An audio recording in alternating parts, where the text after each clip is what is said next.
The following is a talk given by His Holiness Jayapataka Swami Maharaj on June 24th, 2009 in Kolkata, India.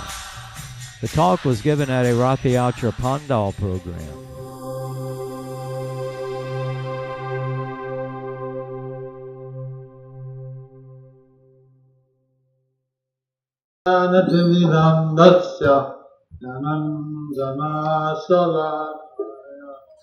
Chakshuruniritam jena tasmai Shri Gurave Namaha.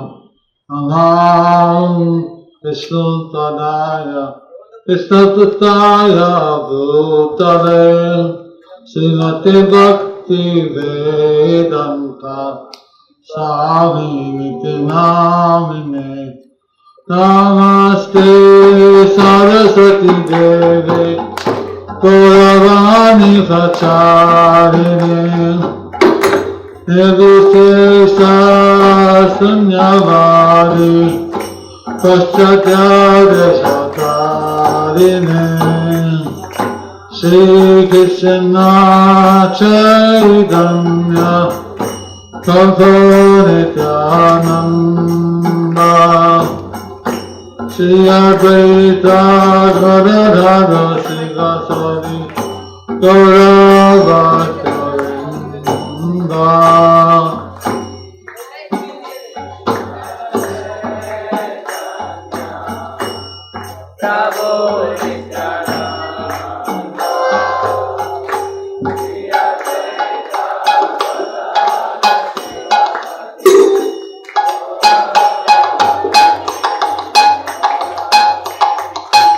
Hare Krishna, Hare Krishna, Krishna Krishna, Hare Hare, Hare Rama, Hare Rama, Rama Rama, Hare Hare.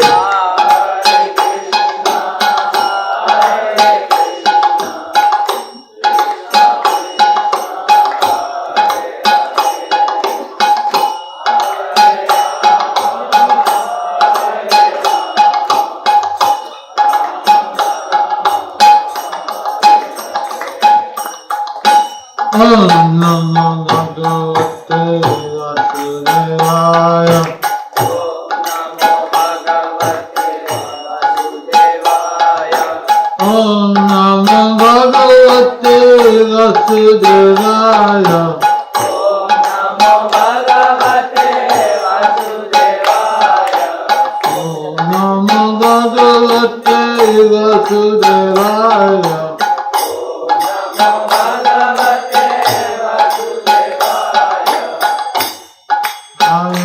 Sityanam Saivarotalam Veding Sa Nasa Sasating Vyasam Rodayam Ajadat Vagasroti Vachalam Panguram Nayategadim Yat Kipa Tamaham Vande Sri Guru Nityanam Pavanam Sri Chaitanya Swami. So I was scheduled to give a seminar tonight at 7:15 on the how to deal with the world recession. But since program started late, we found out and said we come a little later. Then that turned even more late. So I said, reach here at 8:30. Told us to come at 8. So they're suggesting that I give the seminar a day after tomorrow and just speak a few words for you tonight. Of course, I had a stroke in last year, October 23rd. So I'm not fully recovered yet, and my speech is not fully normalized yet as what it used to be. So I hope you can understand. Can you understand what I'm saying? Okay. Now, I thought this was a very good Venu to have a youth gathering because Srila Prabhupada wanted to have the Rath Yatra in Calcutta as the biggest massive Rath Yatra in the world. Of course, we don't plan to compete against Jagannath Puri's Rath Yatra, but already I think that outside of Puri, in the rest of the world, we have the biggest Rath Yatra. That's what I was told. This year was the first year that I inaugurated and ended the Rath Yatra. I didn't go along with the procession. So, since Srila Prabhupada wanted that this Rath Yatra should be such a beautiful, massive affair, having such things as a youth gathering and seminars, this makes a lot of sense. And welcome all of you here. Suswagatam, Suswagatam, Suswagatam, Suswagatam. All India Youth Suswagatam. Hare Krishna. So, that's one thing I want to say. Another thing was that we do since it's an English program and all is speaking camp, so we'll broadcast this over the internet. So we get a few hundred viewers sometimes from different countries to watch the speeches, and sometimes they send their questions in. Questions should be sent to state. I heard that from people that try to send questions, they try to send in to the same webpage. JPS, is it called JPS? JPS Vani.com. There is a place there where you can check, but apparently you have to have a special password to use that. So when they try to access that, you don't have the password, you're not able to access it.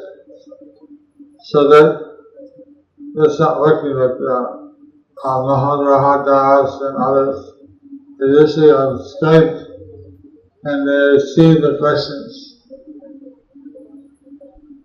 So, in fact, when the students other places, you can always look at jpsinfo.com to see if there's any announcement of any class.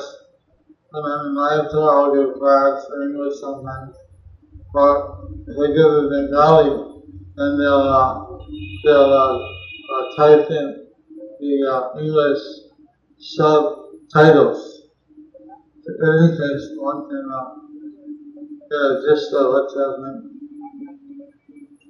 So, that's the second thing. The third thing is that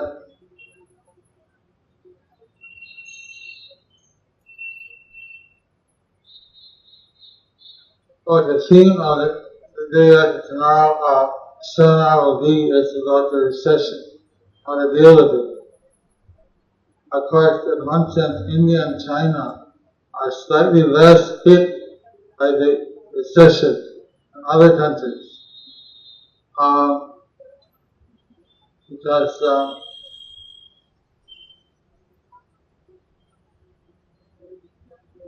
India is technically not in a recession, it's still growing, but the rest of the world, they're in a recession. They have more debts than they have income. And that's been going on now for about 3-4 quarters, and there's no end in sight. So we'll discuss how to deal with that and why that happens. So we've actually prepared a nice presentation to you with on the devoteeship. Just to give you a little background. When Prabhupada was 6 years old, he told his father he ordered to observe a Rath Yatra festival. So that time Mahatma Gandhi Road was known as Harrison Road, and he used to live there. And he used his father, wherever he go to the Radha Govinda temple, he had a Lirati, Balaram, Didi also. If you get a chance, you can go there and see the deities that were worshipped by the Prabhupada's forefathers.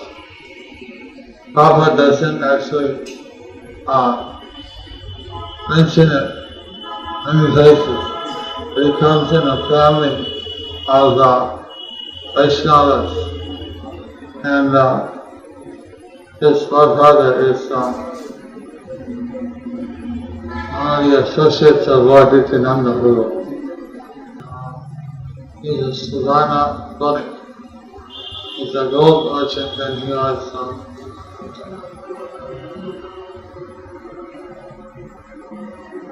his house is in Adi Satyagram. So the custom in their family is that before you can be married, you have to be initiated. Of course now, they do the initiation on the day of the marriage. It's just like a dry tradition, but it used to be like a system. Everyone would be initiated. Now Prabhupada, he not only observed Rath Yatra, he had his own childhood Radha Krishna deities, which he would personally worship. And he also took care, when he was a child, of these deities. Then he went to the Scottish Church's College, which at that time was a free institution, and then to the Calcutta University. So he got a master's degree in English, and so he was told by his Guru Dev, Bhaktisiddhanta Saraswati Thakur, the first time he met, "You're educated man, why don't you go to the English-speaking countries and start Krishna consciousness?" So he said, "We're under the Buddhist Raj, we're a colony. Who's going to listen to us? They don't listen to three countries." He was one of the youth. At the time, the youth in India were into the freedom movement.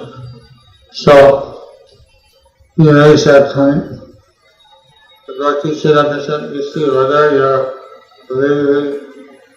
what your status is, it doesn't really make any difference in spiritual life. We should spread this movement to the Western countries. People will take you at the value of your message, not your political status." So, Srila Prabhupada was very much inclined after meeting Bhakti Siddhanta Saraswati Thakur, the case of bona fide Vaishnava. There's a lot of prema.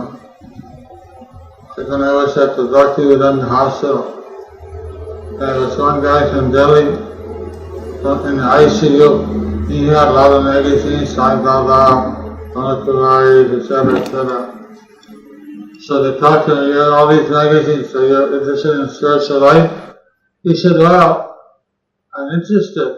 But every group I go to, they say their founder is God, is Bhagavan." So I get confused. Who is really Bhagavan? So Church Security said, we also get confused. We were confused. But now our confusion is gone, because we read the Bhagavad Gita as it is by Bhaktivedanta Swami Prabhupada, and there clearly Krishna says, He's Bhagavan, He's the source of everything, there's no higher truth than Him. So, really, no, he told me that. Everyone says, this Bhagavan is Bhagavan, that Vajradhati is Bhagavan, this one Bhagavan. and Krishna is Bhagavan. Oh, wonderful! Wonderful! Why didn't anyone tell me that before? So, this is the trouble in India. We get so many Bhagavans. In Bengal, they have all kinds of Bhagavans. But they're not really. Bhagavan says, Sam Dhamami Yuge Yuge. I come in every yuga. It doesn't say Muhurta Muhurta or second day or now we got this like a very cleanly Bhagavan. I was in Rajandri and after that temple there's one temple and there's a big picture of an old man alone. And so I said, who are you? Oh, there's Bhagavan. So first they came to Kalki Bhagavan, but then sometime now Kalki doesn't come until 127,000 years in the Kali Yuga. So it's okay, we're not Kalki Bhagavan, but we're still Bhagavan. Then they said, oh, if you give them 50,000, you give them a blessing. If you give them 100,000, you know a blessing. If you give them 5x, they give you a special drink. This drink is a special blessing. You go crazy for 3 years, 3 days. And then, only cost you 5x. So I was very fortunate. Before coming to India, I met His Divine Grace A.C. Bhaktivedanta Swami Program. Bhagavad Gita. And he said, I said, I want to go to India. So he told me, in Canada, he said, I'll send you to India, but first I'll train you up to stay with me. Okay. So I stayed with Srila Prabhupada, and I noticed that most people are from MIT. I was also a science student. I was studying physical chemistry as my major, and I was in Brown University in USA, and that's connected to MIT and Princeton, Harvard, and so on. So it was. I was a science student. I wanted the things to be very clear, scientific. So the books like the E.C. Journey to Other Planets and other books, Waveforms from Life, these are presented in such a way that it's very scientific. And the third canto of Srimad Bhagavatam and the teachings of Kapila Muni are also very scientific, Sankhya Yoga. So, by reading that, how the embryo develops week by week, month by month. This is written in Sanskrit codes, written over 5,000 years ago. Our modern scientists only know about the development of the embryo in the womb. When? That's 100, 200 years, I don't know exactly. So I was very much impressed how scientifically the things are presented in the Srimad Bhagavatam, the Bhagavad Gita, as it is. And firstly, by His Divine Grace, A.C. Bhaktivedanta Swami Prabhupada. You see, being from the West, we had questioned everything. Why Gita? Why this? Why that? They had answers for everything. Gita makes his body like a holy temple. Sikha, Krishna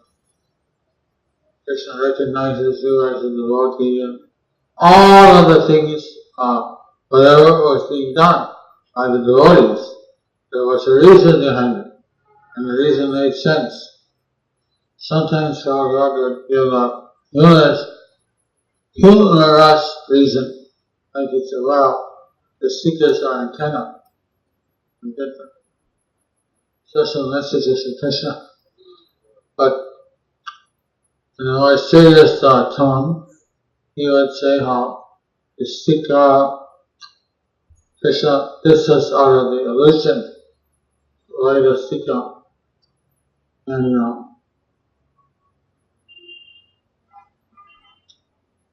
so I was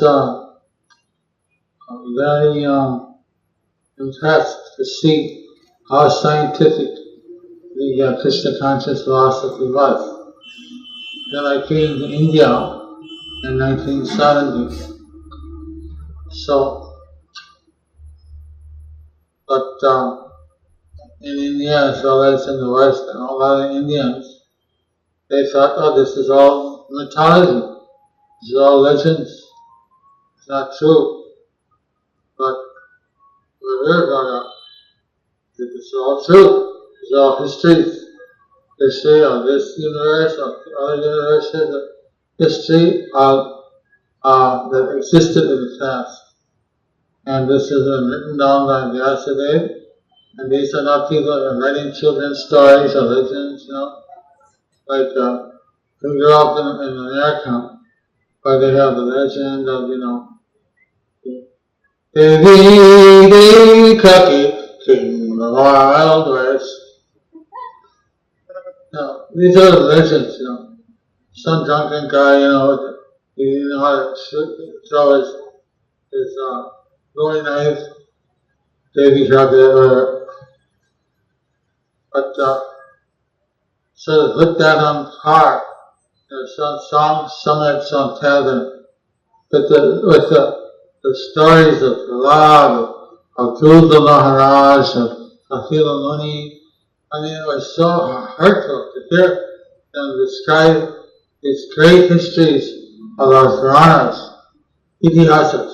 It says, Itihasa Puranas Cha.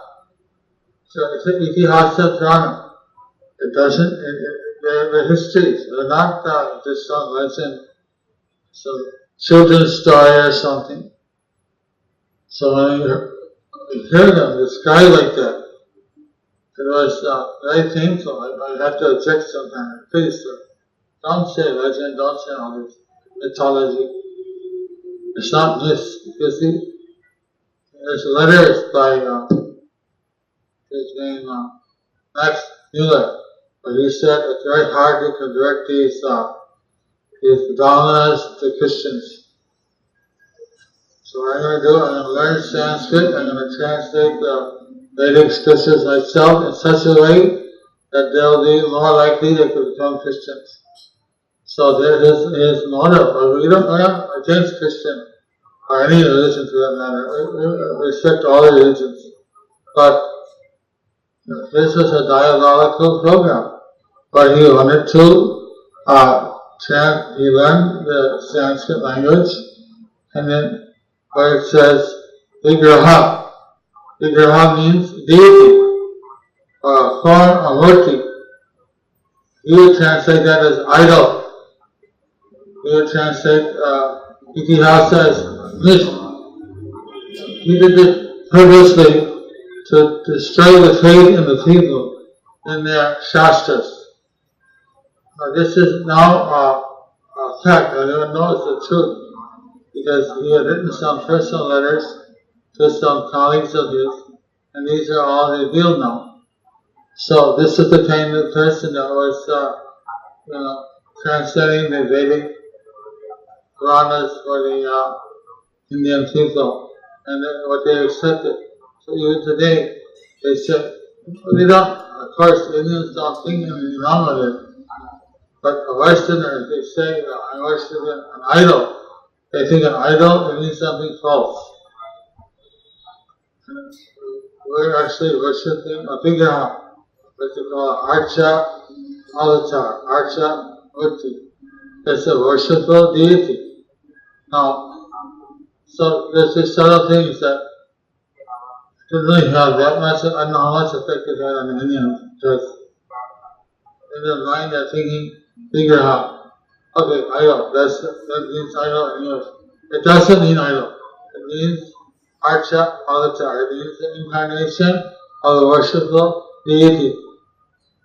But he translated like that, like Snuar, in order to create confusion and try to undermine the faith of the people. So some people, they don't have faith.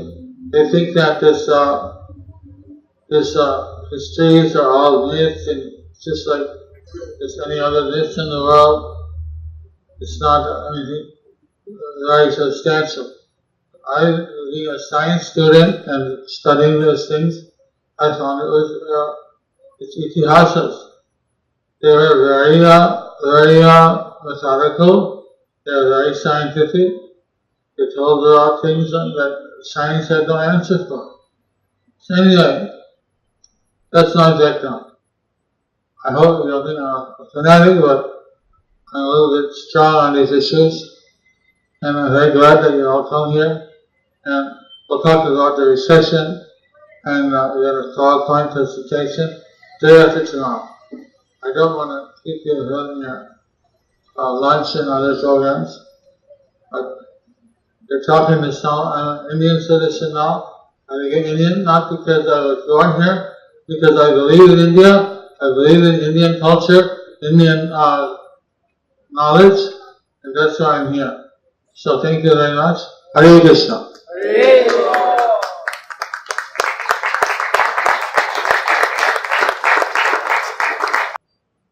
Anybody has any question, please raise your hand. You can ask your question here. Who is the Lord? Who is the Lord? Your Lord. It's a vague question because the Lord means the controller, Ishvara. Ishvara, there was some Rishi. He didn't really know who was the Lord. So he said, "Oh Ishvara, please have mercy on me, I want to in my desert." So Ishvara, Shiva is Ishvara, Brahma is Ishvara, Vishnu is Ishvara. They're all Ishvaras. And if you say Parameshwara, then it's Vishnu. But if you say Ishvara, who is the Lord, it could be anyone. So then all the three came, and then he was confused. But this one is trying to Ishvara, the Lord. How confused he became. So we're all the Lords. He is the Lord of Tamagun, he is the Lord of Sakti Gun, he is the Lord of Rajagun. So we're all Lords. So he called the Lord, so we all seek him. So then he asked for, we're going to line for him. So then he got Dattatreya, who is the combination of all the three. Now, Supreme Lord is Vishnu or Krishna. He has unlimited different forms.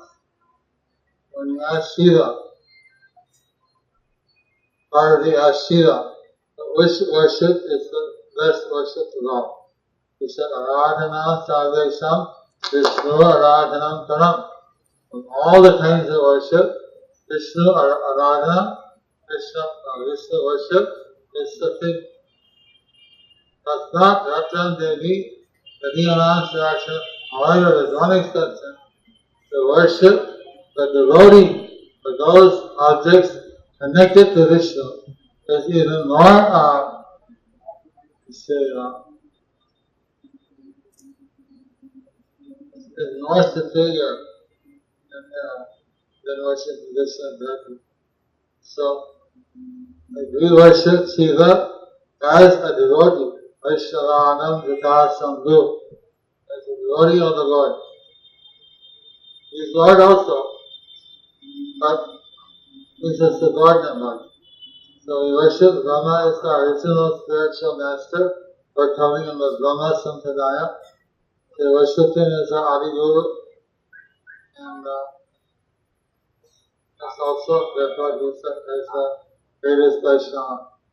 Original personality of Godhead, the Supreme Personality of Godhead, Amsa Rasha Kavra.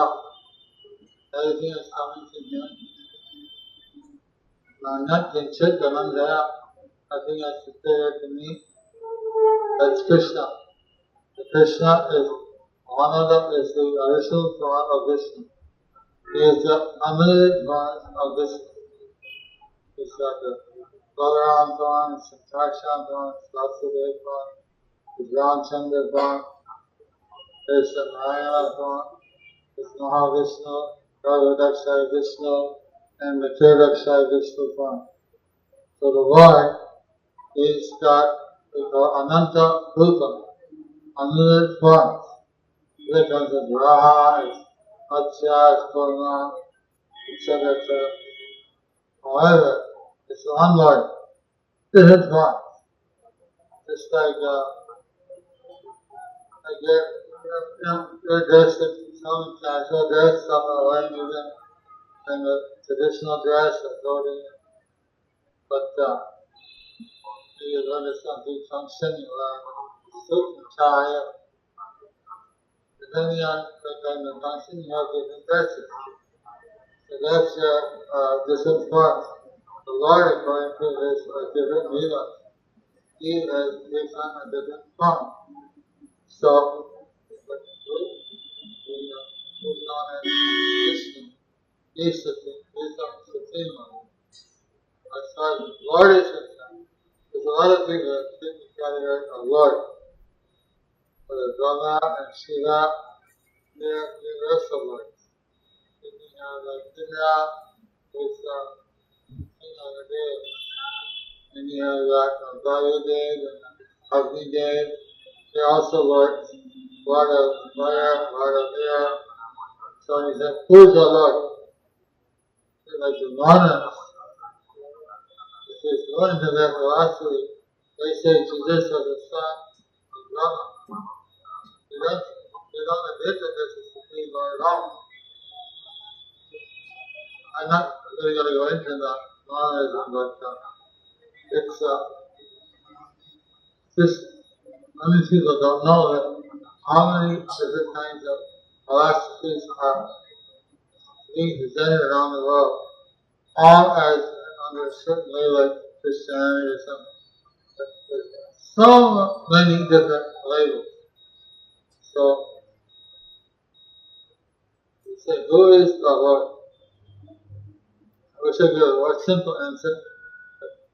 This is what our Krishna consciousness fluent is that it actually gives us the detailed information that we want. And therefore, it's kind of simple, okay? It's God the Father and then Jesus. Simpleness. Allah is the prophet. It's very simple. In our philosophy, there's the three gunas, there's the Lord of the three gunas, there's the original creator who's Vishnu. Mahavishnu creates all the material universes. Brahma is the secondary creator. He creates all the planets within each universe.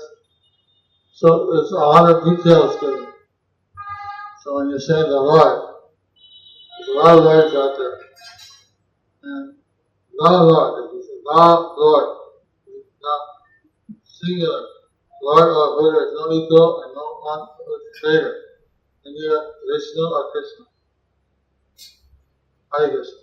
Hare Krishna. Hare Krishna.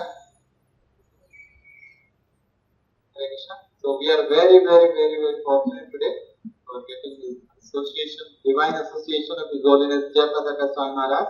We would like to thank His Holiness Jayapataka Swami Maharaj for his enlightening lecture by loudly chanting 3 times. Hare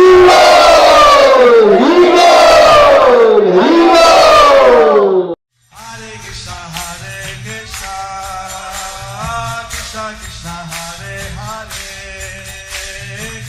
Hare Rama, Rama Rama,